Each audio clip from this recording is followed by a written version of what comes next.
Ya, kembali lagi di forum Timnas. Kali ini, ya ini belum selesai bahkan ya. Ini dengan masih tambahan waktu masuk injury time. Ya, tapi gua rasa udah gak bakal ada gol lagi. Jadi gua mau review tentu aja pertandingan antara Indonesia berhadapan dengan Filipina dengan skor akhir yang kemungkinan besar akan 2-1. Dan dengan hasil ini Indonesia akan menjadi runner up dari grup A dan kemungkinan besar akan lawan Vietnam nanti di semifinal karena Thailand menang 3-1 lawan Kamboja. Jadi ya sudah hampir dipastikan Indonesia akan menjadi runner up, which is good menurut gua. Nanti gua akan jelaskan bagusnya kenapa. Nah, jadi kita masuk dulu dari starting line up. Indonesia main dengan ya formasi biasa 4-3-3 ya. Dengan sedikit rotasi kalau gue bilang. Terutama di lini belakang tidak ada Jordi Amat, main Rido dengan Fahrudin, Asnawi tetap diberi kesempatan, Arhan dengan Nadeo di belakang. Di tengah bukan Rahmat Irianto tapi Kambuaya main dengan Klok. Di tengah Marcelino sebagai playmaker, Witan di kiri, Sadil di kanan, dan Dendi Sulistiawan. Ya, main-mainnya dengan 4-2-3-1. Yang gue kaget tau gak apa dari Filipina ini? 10 menit awal gue bisa bilang Filipina itu benar-benar menggempur pertahanan dari timnas kita. Kita cuma dapat satu peluang emas yang harusnya bisa jadi gol. Ya, ini gue sambil nonton.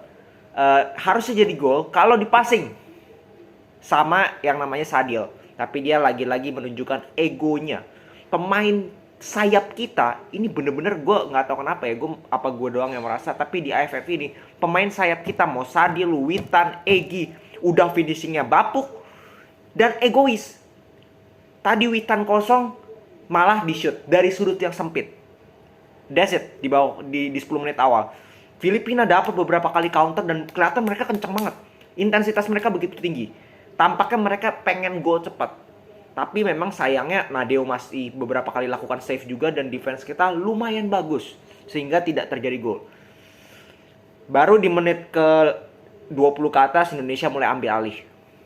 Ya, Indonesia mulai ambil alih sampai dapat gol pertama, gol di menit 21 ya, gol heading dan itu umpannya dari Arhan.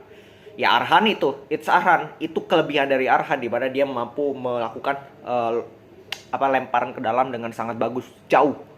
Ya. Terus dapat gol kedua dari Marcelino. Ini baru gol keren, kombinasi dia placing ke pojok, gol. Di babak pertama juga kita juga menemukan banyak sekali finishing yang sangat-sangat amat buruk. Yang seperti gue bilang berkali-kali di review lawan siapapun timnas Indonesia, yang menjadi masalah dari timnas kita adalah finishing yang buruk ditambah ego pemain. Ego pemain depan terutama. Fahrudin depan gawang, nendangnya kemana?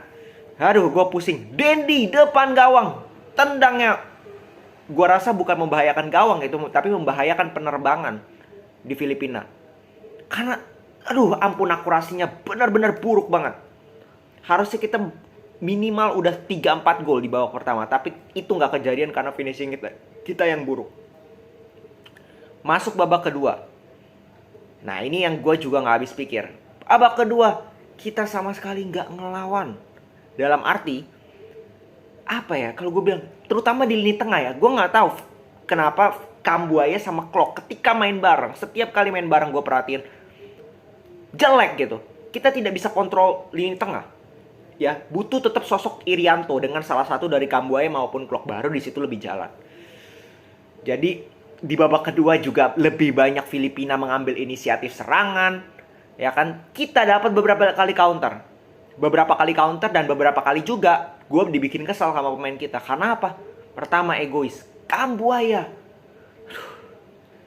Udah 1 lawan 2 loh. Lu kalau nggak usah main sepak bola profesional, lu main futsal biasa sama temen lu atau main sepak bola sama temen lu, 1 lawan 2 lu bisa kacang-kacangin, lu bisa passing kiri, passing kan. Dia apain nama Kambuaya, digocek-gocek dan akhirnya hilang bola. Mending lewat gocek. Ini udah gocek hilang bola. Padahal Spaso kosong. Egy dimasukin menit berapa tuh?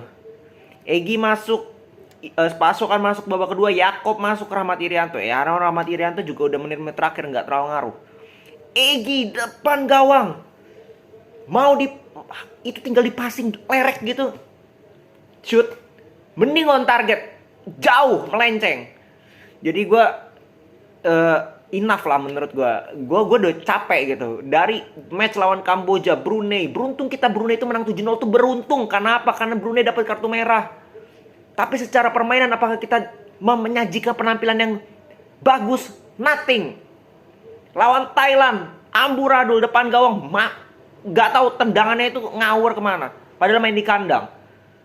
Ya, oke, lu bisa salahkan rumput sintetis bla bla bla. Menurut gue itu bukan sebuah alasan. Karena lu udah latihan di sana. Pasti ada sesi latihan di sana. Nggak mungkin tiba-tiba lu blek main di lapangan yang belum lu sentuh. Lu udah menjalani sesi latihan di sana. Dan masa sih tendang begitu aja nggak bisa? Masa mesti gue ajarin walaupun gue bukan pemain sepak bola? Kan gedek gitu ngelihatnya. Jadi kembali lagi. Dan secara overall 90 menit apakah mereka main bagus? Sama sekali tidak.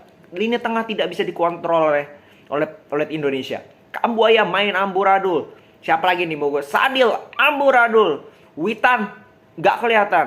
Dendi selain gol nggak banyak kelihatan juga. Asnawi jeleknya minta ampun. Gue juga nggak tahu kenapa selalu diberikan kesempatan kepada Asnawi. Ketika dia tidak perform maka cadangkan. That's it. Yang gue bisa salahkan dari Sintayong satu-satunya ya ada dia terus memainkan pemain-pemain yang tidak perform. Yang punya nama besar iya, tapi nggak perform. Ngapain lu mainkan pemain-pemain yang belagu, yang egonya tinggi, yang tidak mau main untuk tim, yang merasa dirinya sudah pemain hebat padahal namanya ini belum sama sekali hebat. Main di luar negeri aja kebanyakan cadangan. Jadi jangan belagu gitu jadi orang. Dan ya skor 2-1 kebobolan dengan heading. 2 pemain center back ngawal 1 pemain aja, lompat aja enggak. Ya terus lu mau nilai kayak gimana sekarang? Jadi gue mau fair-fairan aja. Kalau kalian melihat ada yang bagus dari timnas kita mainnya tadi ini barusan, coba kalian bisa komen bagusnya itu di mana? Karena gue tidak melihat sama sekali bagusnya. Ngantuk nontonnya, bener ngantuk. Karena Filipina juga 10 menit doang bagus, abis itu lebih bapuk lagi. Jadi match kayak apa ini? Gue juga bingung nontonnya. Ya jadi kembali lagi. Kita runner up. Kemungkinan besar lawan Vietnam. Gue pengen lihat lawan Vietnam nanti kayak gimana. Ya. Gue pengen lihat lawan Vietnam kayak gimana ya. Jadi berat, sangat berat. Apalagi main di Vietnam nanti 2 leg kan. Kalau main di Indonesia ya masih mungkin bisa memberikan perlawanan. Tapi kalau main di Vietnam lah nggak tahu deh gue deh. Jadi kalau yang buat kalian yang masih berharap di Piala Asia kita bisa berbuat banyak, masuk Piala Dunia 2026, aduh itu terlalu dreams yang terlalu tinggi menurut gua. Tolong direndahkan lagi ekspektasi kalian. Kalau lihat permainan kayak tadi di Piala Asia jangankan ketemu Jepang Korea, ketemu Timur Tengah, Qatar yang dibantai di Piala Dunia bolak-balik itu bisa diobok-obok kita main kayak tadi. Jadi jangan merasa ini dulu lah. Pemain kita itu nggak bisa dipuji dikit itu nggak bisa. Kepalanya tuh udah gedean duluan. Jadi kalau gue bilang nggak punya chance kita di Piala Asia kecuali pemain-pemain naturalisasi, pemain keturunan masuk jadi starter, mereka bisa berkontribusi lebih, baru gue lihat ada peluang. Sisain aja beberapa pemain dari squad ini yang memang betul-betul ingin main untuk timnas. Klok, contoh Jordi Amat yang bisa memberikan ketenangan.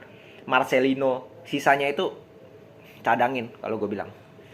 Oke, segitu dulu mungkin review dari gue mengenai pertandingan Indonesia berhadapan dengan Filipina dengan skor akhir 2-1. Ya, dengan ini Indonesia harus berjuang di semifinal menghadapi juara grup B yaitu adalah Vietnam. Sedangkan Thailand akan berhadapan dengan Malaysia sebagai juara grup A dan sebagai runner up grup B. Oke, segitu dulu dari gue. Salam sepak bola.